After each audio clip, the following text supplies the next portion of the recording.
Καλησπέρα σας. Σήμερα ξεκινάμε να κάνουμε χορτόπιτα, όπως την κάνανε παλιά οι γονείς μας και οι γιαγιάδες. Κάνουμε ένα μνημόσυνο με λίγα λόγια για τις γιαγιάδες μας σήμερα και κάνουμε το ζυμάρι που κάνανε και εκείνοι. Βάζουμε λάδι, αλάτι, λίγο ξύδι και λίγο χλιαρό νερό. Τα χόρτα βέβαια που είχαν οι γιαγιάδες ήταν πολύ περισσότερα, αλλά τέλος πάντων και αυτά κάπου πλησιάζουν στη γεύση που είχαν. Καλή επιτυχία!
Αυτά τα χόρτα είναι ψημένα.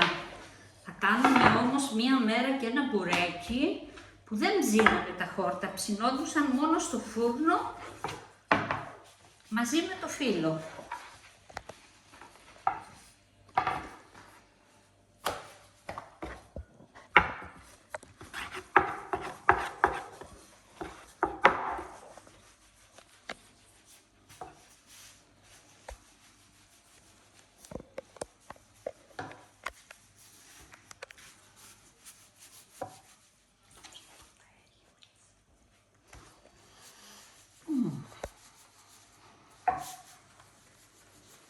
Λοιπόν, στις χορτόπιτες μέσα, κάθε ένας βάζει ό,τι χόρτα θέλει. Εγώ βάζω πράσο, κρεμμυδάκι φρέσκο, κρεμμυδάκι ξερό, τις παπαρούνες. Βάζω μετά ό,τι χόρτα αρέσει στον καθένα. Και είναι και πολλά που μπαίνουν που δεν τα βρίσκομαι πάντα.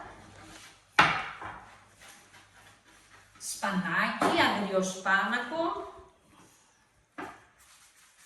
έχει μάραθο πολύ. Έχω και τον αδερφό μου που όποτε πηγαίνει με την ύφη μου στο χωριό μου φέρνουνε χόρτα και όλο το χειμώνα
Τι λαδάκι, κυρία Ευαγγελό. Ναι, λίγο Πάντα. λάδι στο πάνω μέρος.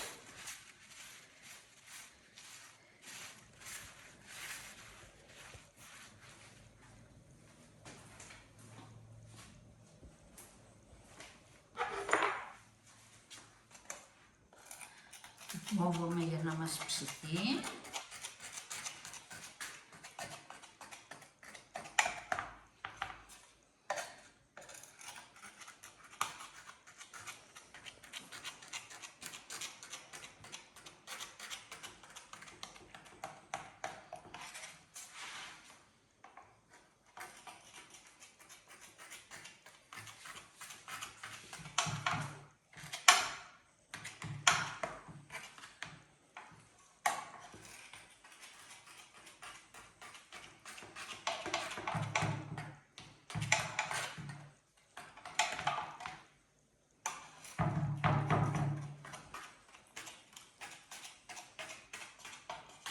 Κάνετε πολλά φαγητά, κυρία Ευαγγελίου, για το σύλλογό σας. Θα μας πείτε ποιος είναι ο σύλλογος.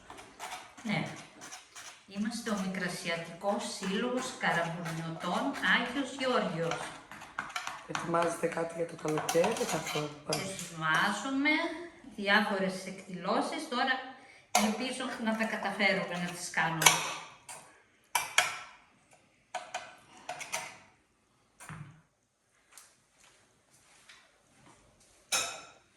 Κώστα, μπορείς να ανοίξεις το φούρνο? Ψήνετε. Ναι.